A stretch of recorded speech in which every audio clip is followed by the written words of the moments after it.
महोदय से मुलाकात कर उन्होंने उनको हमारे यहाँ का घी, हमारा जम्बू और कई चीज़ें भेंट की। बहुत बहुत स्वागत। भारत माता की, भारत माता की।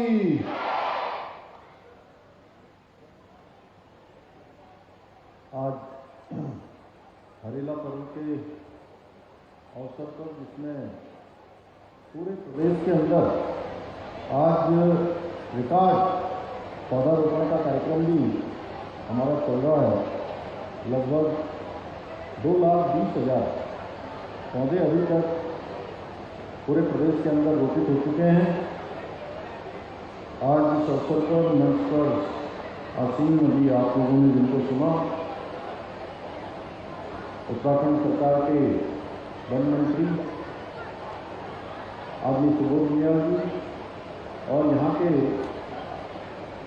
आज जिस विधानसभा में ये कार्यक्रम हो रहा है, मसूरी विधानसभा के विधायक और उत्तराखंड सरकार के कृषि एवं अनेक विभागों के मंत्री आदरणीय गणेश जोशी जी, राजपुर विधानसभा के लोकप्रिय विधायक आदरणीय खजानदास जी, मेयर देहरादून भाई सौरभ खपलियाल जी, अध्यक्ष वन पंचायत सलाहकार परिषद श्री कुलदीप जी, मुख्य सचिव श्री आनंद वर्धन जी, डीजीपी उत्तराखंड पुलिस श्री दीपम सेठ जी, प्रमुख सचिव वन आर के सुधांशु जी, पीसीसीएफ समीर सिन्हा जी, बीपी गुप्ता जी एवं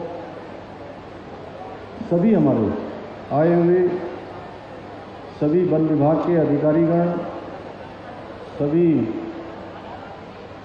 कर्मचारीगण, विद्यालयों से आए हुए सभी शिक्षकगण, सभी मेरे प्रिय छात्र एवं छात्राएं, हमारे महानगर उपाध्यक्ष बहन संध्या थापा जी, बबीता जी, मंडल अध्यक्ष राजीव गुरुंग जी, ज्योति कोटिया जी, कैंट पोर्ट के पूर्व उपाध्यक्ष विष्णु गुप्ता जी, हमारे पुरोहित जी और सभी यहाँ के सभी आए हुए अतिथिगण, उपस्थित भाइयों एवं बहनों, मैं सबसे पहले तो आज के इस विशिष्ट कार्यक्रम में आप सबके उपस्थित होने पर सभी पर्यावरण प्रेमियों को, प्रबुद्धजनों को, सभी को हम सबका लोकप्रिय हरेला की बहुत बधाई देता हूँ, बहुत शुभकामनाएं देता हूँ कि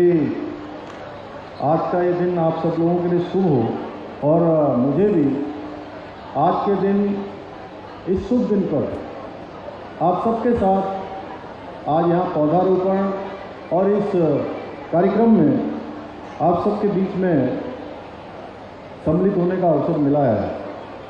ये हरेला पर्व केवल एक पर्व नहीं है, ये उत्तराखंड की माटी से जुड़ा हुआ एक भाव है, एक चेतना है, एक संस्कृति है जो हमें प्रकृति से प्रेम करना सिखाती है, प्रकृति के पास रहना सिखाती है। इस पर्व का नाम ही अपने भीतर हरियाली जीवन और सृजन का संदेश समेटे हुए है। हरेला पर्व पर्यावरण और प्रकृति संरक्षण के प्रति, हमारा पर्यावरण के प्रति प्रेम और प्रतिबद्धता का द्योतक है। सनातन संस्कृति में प्रकृति को हमेशा से माँ के रूप में पूजने की परंपरा रही है। इसी परंपरा का मूर्त रूप हरेला पर्व है, जिस दिन हम सभी सुख समृद्धि की कामना करते हैं और इसके साथ साथ जो हमारी प्राकृतिक धरोहरें हैं, जो प्रकृति के द्वारा प्रदत्त हैं, ईश्वर के द्वारा प्रदत्त हैं, उन सभी को संरक्षित करने का, संवर्धित करने का संकल्प भी लेते हैं। भाइयों बहनों, आज का ये जो पौधारोपण कार्यक्रम है वह भी हमारी इसी पर्यावरण के प्रति जो प्रतिबद्धता है उसी का एक प्रतीक है। मुझे ये अत्यंत कहते हुए गर्व हो रहा है कि आज हरेला के पावन अवसर पर हम सब ने मिलकर आज एक ऐतिहासिक कार्य करने का निर्णय लिया है कि आने वाली पीढ़ियों को हम स्वच्छ पर्यावरण और हरित भविष्य का वरदान देगा। आज प्रदेश के कोने कोने में बड़ी संख्या में पौधों का रोपण हो रहा है। हमारे वन विभाग पूरा उसका एक आज यहाँ पर इंडेक्स बनाया हुआ है जिसका लाइव लगातार चल रहा है। आज 7 लाख का लक्ष्य लिया गया है। मैं समझता हूँ कि आज के दिन ये लक्ष्य हमारा पूरा हो जाएगा। ये केवल इतने पौधे रोपे जाने का ये केवल एक आंकड़ा नहीं है, बल्कि पर्यावरण के प्रति हमारी संवेदनशीलता और प्रतिबद्धता के साथ ये हमारे सामूहिक प्रयासों का भी एक जीवंत उदाहरण है। इसके लिए मैं हमारी समस्त जो हमारे स्वयंसेवी संस्थाएं हैं, छात्र छात्राएं हैं, महिला समूह है, वन विभाग है, हमारे अन्य विभाग है, पंचायतें हैं, सभी ने मिलकर इस रिकॉर्ड पौधारोपण को करने का आज संकल्प लिया है। मैं सभी को नमन करता हूँ। भाइयों बहनों, पौधा लगाना एक शुरुआत है, लेकिन असली जिम्मेदारी तब शुरू होती है जब हम उस पौधे को पेड़ बनने तक सजोते हैं। इसलिए मेरा आज इस कार्यक्रम के माध्यम से आप सब लोगों से आज ये विनम्र आग्रह है कि आज जो भी पौधे हम सब लोग लगाएंगे या हमने लगाए हैं, उन्हें अपने संतानों की तरह पालें, उनकी सिंचाई करें, उन्हें जानवरों से बचाएं और ये सुनिश्चित करें कि हमारा लगाया हुआ पौधा कल के दिन एक हरा भरा वृक्ष बने, क्योंकि हर पौधा बहुत बहुमूल्य है और हर पौधे को बचाना हम सबका कर्तव्य है। तभी हम पर्यावरण के प्रति जो हमारा विकल्प रहित संकल्प है उसको सिद्धि तक पहुंचा सकते हैं। हमने इस वर्ष पहली बार कुछ नवाचार भी किए हैं। हर एक वन विभाग के डिवीजन में जितने पौधे लगाए जाएंगे उसके आधे पौधे फलदार लगाए जाएंगे। भाइयों बहनों, और जिसकी शुरुआत हमने पिछले दिनों 6 जुलाई को कारपेट और फाटो रेंज में मैंने स्वयं वहाँ वन विभाग के अधिकारियों और कर्मचारियों के साथ सम्मिलित होकर इस अभियान की शुरुआत की थी। भाइयों बहनों, ये हमारा सौभाग्य है कि हमारा उत्तराखंड प्राकृतिक सौंदर्य जैव विविधता से पूरी तरह से परिपूर्ण है। हमारे यहाँ जहाँ घने जंगल हैं, 70% भूभाग हमारा राज्य का 70% से भी अधिक, 70 से अधिक है, 71% हमारा भूभाग वनों से आच्छादित है। पवित्र नदियाँ हैं, हिमालय ग्लेशियर हैं, अद्भुत जैव विविधता। ये हमारे राज्य की भौगोलिक पहचान ही नहीं है, बल्कि हमारी संस्कृति, हमारी परंपरा, हमारी जीवन शैली की आत्मा है। हमारे राज्य से निकलने वाली गंगा और यमुना जैसी पावन नदियाँ देश के करोड़ों लोगों को जल और जीवन देने का काम करती है। हमारे यहाँ पाए जाने वाली दुर्लभ वनस्पतियाँ, जीव जंतु भी हमारे पर्यावरण की अमूल्य धरोहर हैं। लेकिन आज हमारी ये अमूल्य धरोहरें अनेक प्रकार की गंभीर चुनौतियों का सामना कर रही हैं। आज गंभीर चुनौतियों से होकर गुजर रही हैं। जलवायु परिवर्तन, अनियंत्रित विकास, प्राकृतिक संसाधनों का अंधाधुंध दोहन हमारे पर्यावरणीय संतुलन को बिगाड़ देता है। इसके लिए स्थानीय कारणों को भी दोष नहीं दिया जा सकता।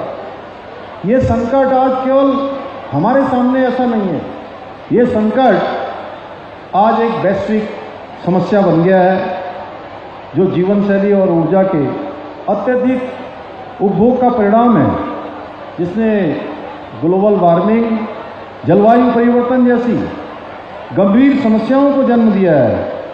अतः हमें अब पर्यावरण संरक्षण की दिशा में बहुत सामूहिकता से काम करना होगा। केवल एक दिन हरेला पर्व या अन्य पर्वों पर केवल एक पौधा रोपित करके औपचारिक होकर इतना भर करने से हमारा काम नहीं चलने वाला है। भाइयों बहनों, भारतीय संस्कृति में हमेशा से प्रकृति को माँ के रूप में पूजने की परंपरा रही है।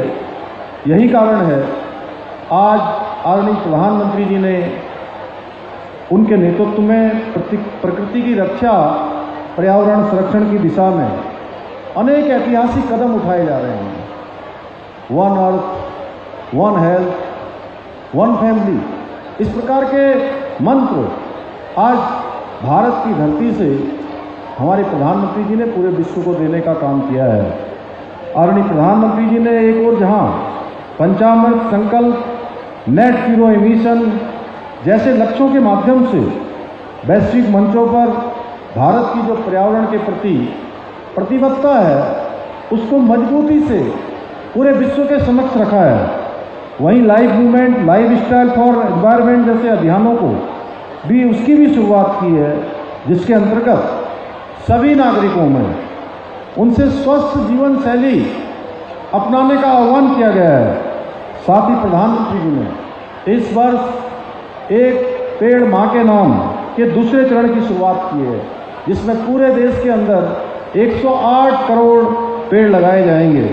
भाइयों बहनों, आज हमने आदरणीय प्रधानमंत्री जी के एक पेड़ माँ के नाम अभियान में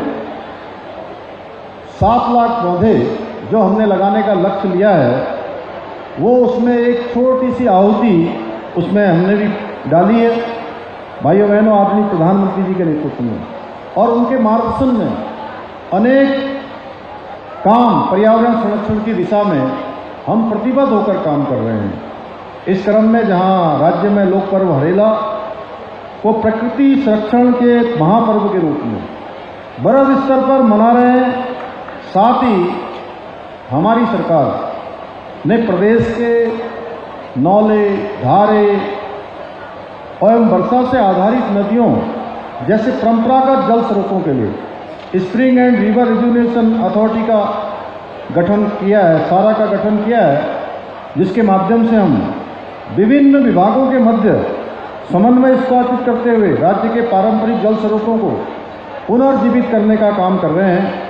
और मुझे आज इस अवसर पर आप सबके बीच में ये बताते हुए प्रसन्नता हो रही है कि विगत 1 वर्ष में इसके माध्यम से हमने जहां एक और प्रदेश के लगभग 6500 से अधिक जल स्रोतों के संरक्षण एवं उपचार का सफलतापूर्वक संपन्न किया है, वहीं 3.12 मिलियन घन मीटर वर्षा जल का संचयन कर जल संरक्षण की दिशा में भी एक महत्वपूर्ण उपलब्धि हासिल की गई है। हमारी सरकार ने प्रदेश में एक पर्यावरणीय महत्वपूर्ण कदम उठाते हुए सिंगल यूज प्लास्टिक के उपयोग पर पूरी तरह से प्रतिबंध लागू किया है। प्रदेश में आने वाले वाहनों में कूड़ादान रखना भी अनिवार्य कर दिया गया है। मुझे ये बताते हुए आज के दिन पर ये प्रसन्नता हो रही है कि हमने इस बार जो ऐतिहासिक राष्ट्रीय खेलों की मेजबानी की थी, 38वें राष्ट्रीय खेल जो हमारे प्रदेश के अंदर आयोजित हुए थे, जिसका एक अच्छा अनुभव पूरे देश भर के आए हुए खिलाड़ी और खेलों से जुड़े हुए खेल प्रेमी लेकर गए।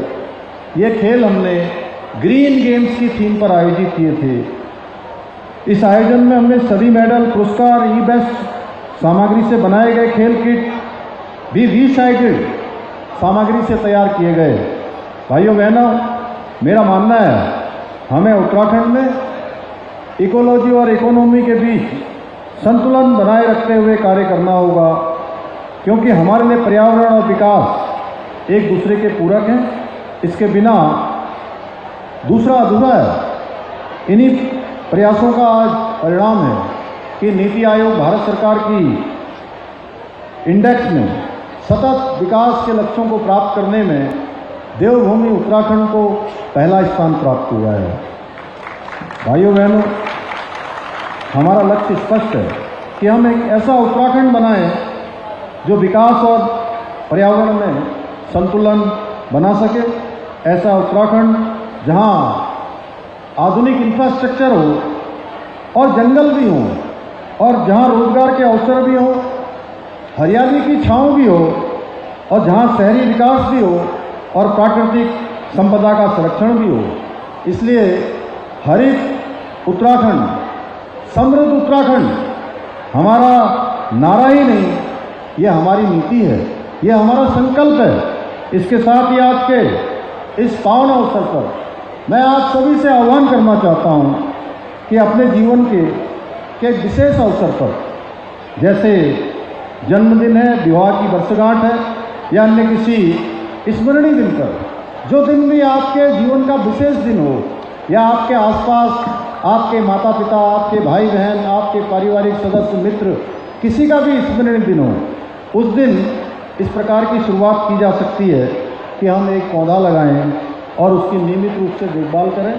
और आज मुझे अच्छा लगा कि वन विभाग के लोगों ने, जो हमने बहुत दिनों पहले एक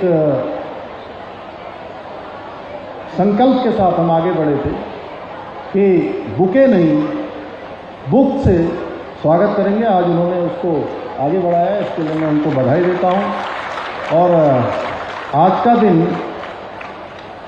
एक बात और आपके दिन में कहना चाहता हूं कि हमने पिछले दिनों शिक्षा विभाग की समीक्षा बैठक में हमने तय किया था कि हमारे जो नवोदित उदयमान छात्र एवं छात्राएं हैं, हमारे भविष्य के कर्णधार हैं, उनको गीता का पाठ कराया जाना चाहिए। उनको विद्यालयों में, स्कूलों में गीता पढ़ाई जानी चाहिए।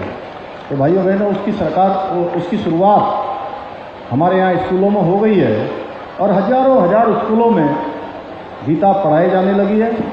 बड़े सुंदर सुंदर दृश्य आ रहे हैं और निश्चित रूप से देखिए, महाभारत जैसे अनेक युद्ध, 12,000 से भी ज़्यादा युद्ध महाभारत जैसे इस देश के अंदर हुए, लेकिन महाभारत को याद इसलिए किया जाता है, बार बार स्मरण इसलिए किया जाता है, जब धर्म अधर्म की बात होती है, न्याय अन्याय की बात होती है, तो महाभारत का हमेशा जिक्र आ जाता है, क्योंकि उसमें भगवान श्री कृष्ण के श्रीमुख से, नारायण के श्रीमुख से गीता का ज्ञान अर्जुन को दिया गया था, जो आने वाले कई शताब्दियों तक धर्म और अधर्म के बीच में भेद करेगा, न्याय और अन्याय के बीच में भेद करेगा। हमारे बच्चे, हमारे नौनिहाल गीता को, ज्ञान को प्राप्त करेंगे तो वो पुरस्कृत होंगे, उत्कृष्ट होंगे और जीवन के हर क्षेत्र में न्यायप्रिय होकर अपने कर्म को आगे बढ़ाने का काम करेंगे। देश दुनिया के अंदर जो भी जिम्मेदारी उनको भविष्य में मिलेगी, वो निश्चित रूप से अपने माता पिता का भी नाम रोशन करेंगे, अपने शिक्षकों का भी नाम रोशन करेंगे, अपने गांव, अपने मोहल्ले समेत देश और प्रदेश का नाम भी। हमारे ये सब बच्चे, जब उनके अंदर गीता का ज्ञान सही प्रकार से चला जाएगा, तो आत्मसात करते हुए वो आगे बढ़ेंगे। मैं उनको भी बहुत शुभकामनाएं देता हूं और आज के हमारे छोटे छोटे प्रयासों द्वारा हम पर्यावरण संरक्षण को भी बढ़ावा देंगे। मुझे पूरा विश्वास है कि पर्यावरण संरक्षण के प्रति हमारे विकल्प रहित संकल्प को पूरा करने में आप सभी, इसी प्रकार जैसे आज स्कूलों के विद्यार्थी मैं देख रहा हूँ, ऐसा लग रहा है उत्सव हो रहा है, जैसे 15 अगस्त को, 26 जनवरी को मैं भी छोटा था, इसी प्रकार से हम लोग पहले से तैयारी करते थे कि आज हमारा उत्सव होने वाला है, आज हम प्रभात फेरी निकालेंगे, आज हमारे अनेक कार्यक्रम होंगे। आज इसी प्रकार से आप सब बच्चों को देखकर, एनसीसी के बच्चों को देखकर, विद्यालयों से आए हुए मेरे छात्र छात्राओं को देखकर सच में मुझे भी आज अपने बचपन के दिन स्मरण में आ गए। मैं एक बार फिर से आप सबका बहुत धन्यवाद करते हुए, हरेला पर्व की बधाई और शुभकामनाएं देते हुए अपनी बात को समाप्त करता हूँ। जय हिंद। बहुत बहुत धन्यवाद माननीय मुख्यमंत्री महोदय, आपके आशीर्वचन के लिए और अनुकरणीय बातों के लिए।